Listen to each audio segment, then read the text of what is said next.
Alright everybody, welcome to episode 2 of the Moto-van build vlog.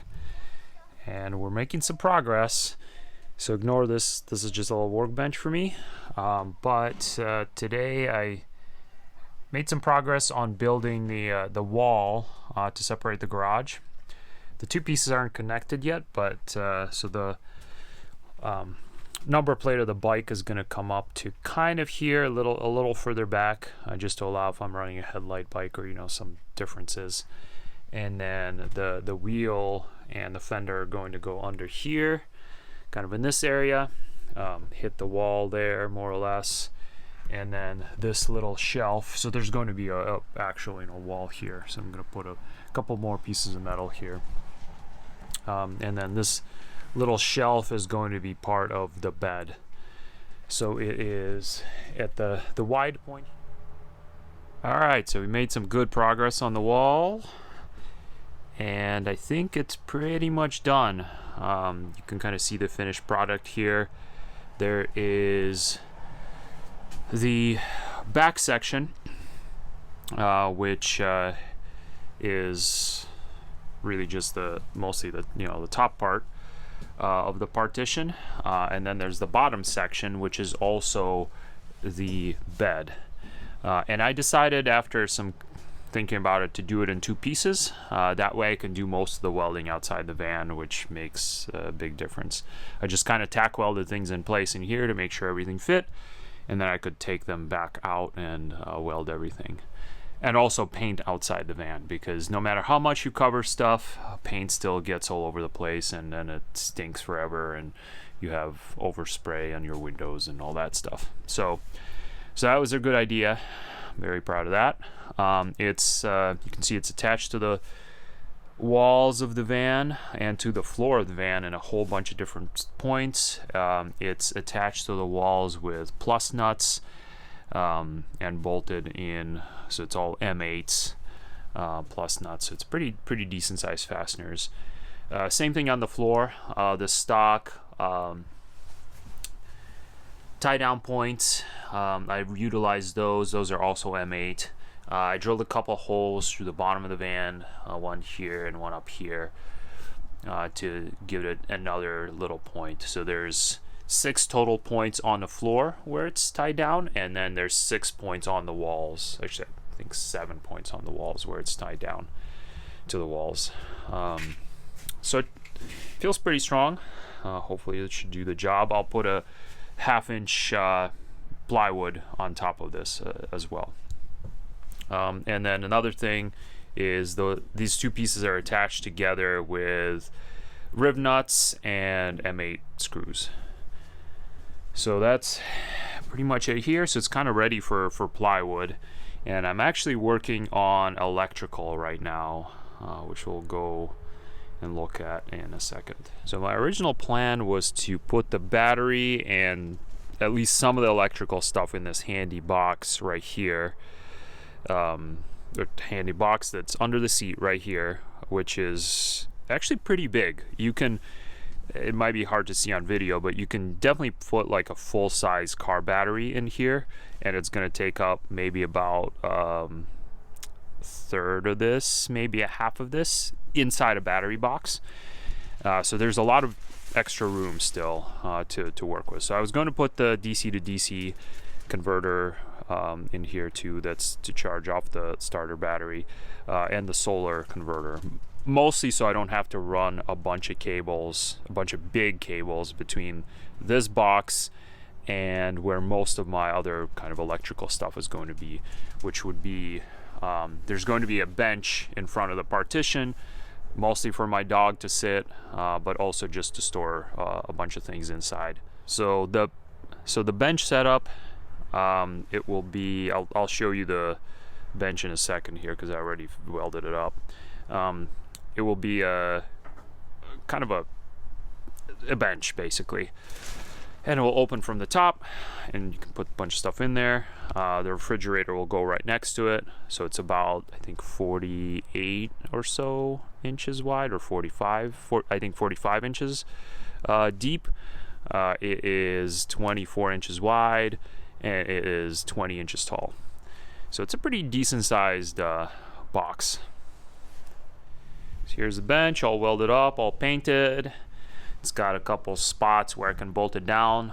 I'm going to bolt it down through the bottom of the van, again, just to make sure it's secure. And I'm actually going to attach it to the partition as well. So it should be really sturdy. So it's, and I've decided to do it with 1-inch square tubing as well, instead of doing it out of wood, you know, maybe looking something more like this. Because it's just, this is very compact material, and I don't have a lot of space in the van, so I didn't feel like taking up a bunch of that space with 2x4s. So this works out pretty well. So back to the electrical stuff. After thinking about this for a bit, I'm kind of on the fence. So you can see there's a box in there, and I'll tell you why that is in there. So this is kind of, you know, the electrical componentry, and this is only some of it. There's a whole other box of wires and stuff. And I actually need to buy some more things, such as an inverter, to do what I need to do. So there's, you know, the batteries in here, and there's a lot of stuff in here, and obviously the battery is going to go inside or underneath the passenger seat, but the thing that kind of triggered my whole foray into this other thing that I'm thinking of, other way of doing it, is this DC to DC controller. This thing is heavy. It's kind of giant. It's apparently runs really hot. It's got 2 fans in it, not 1 fan, 2 fans, and you can kind of see. So it probably weighs, I don't know, 5 pounds at least, and it's, compared to this battery box, it's actually pretty big.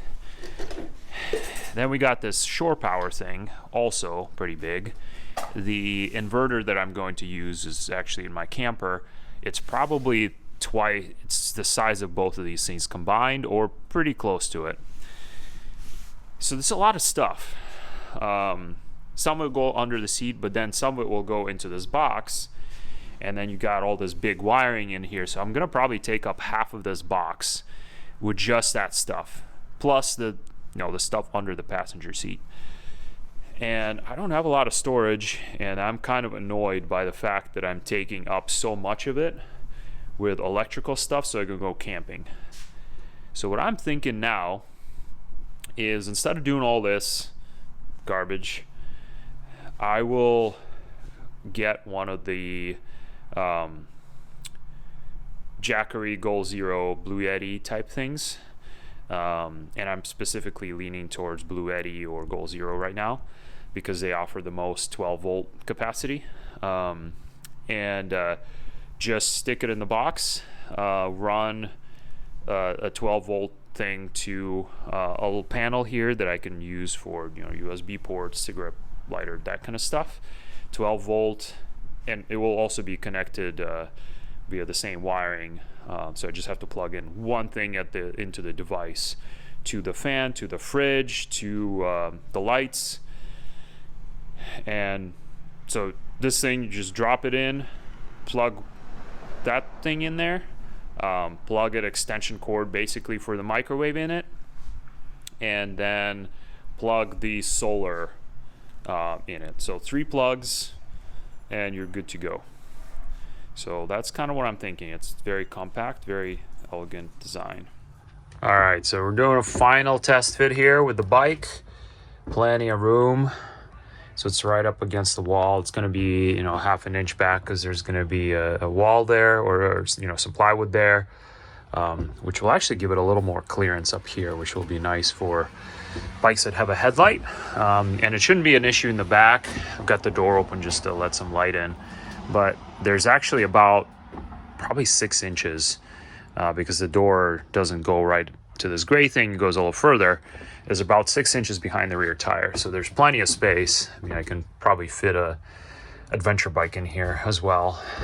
So that's all good to go. I put a bunch of insulation in as well. You've got, you know, sound insulation here. I added a bit. There's a couple of spots where it was missing, and you can really only order this stuff in like 50 sheet batches. So I figured, you know, I got all this extra kill mat, so might as well stick it onto a bunch of other places. And it does seem, you know, at least by the hit it test, it does seem like it made it a little bit quieter in here. I've also stuffed, I ordered some Thinsulate because there are a couple spots where it's a little tricky to put this big insulation. So I stuffed it into a few different spots, especially in the front, because that's kind of my living area. So I figured make that as quiet as possible, make it as warm as possible or as cool as possible, basically as insulated as possible. So I also ran some of the wiring that's going to be hidden behind the panels. So the fan is wired, you know, it goes down there. I've got some wiring here for the lights, all kind of ready to go once I put the plywood up. So it all runs kind of over here and down through here, down through this plastic thing and down here. So I haven't fully decided where I'm actually going to put the battery. I've kind of gone between either putting it over here by the fridge, or I'm now kind of thinking to maybe put it right here behind the driver's seat, kind of tuck it in behind here. What I'm going to do is I'm going to put the floor in, put the walls in, make this van usable. And then I'm going to kind of figure out where I'm going to put the microwave and the battery after that, because I can do that after the fact, because I can't really, I got to try different things. I got to try sitting in different places here, because I want to be able to sit back here if I want to do a little bit of work on the road or something, as well. And also see kind of what the dog likes as well, because I'm assuming she's going to want to be behind the seat by the window, on her little bench, but you never know. Dogs have their own personalities, so you never know what she's gonna want to do. So yeah, next step is gonna clean the floor. I wanted to get the bike in here before I cleaned everything, clean the floor, get it ready for coin floor, which showed up today, and then start putting up the walls and kind of get her finished up.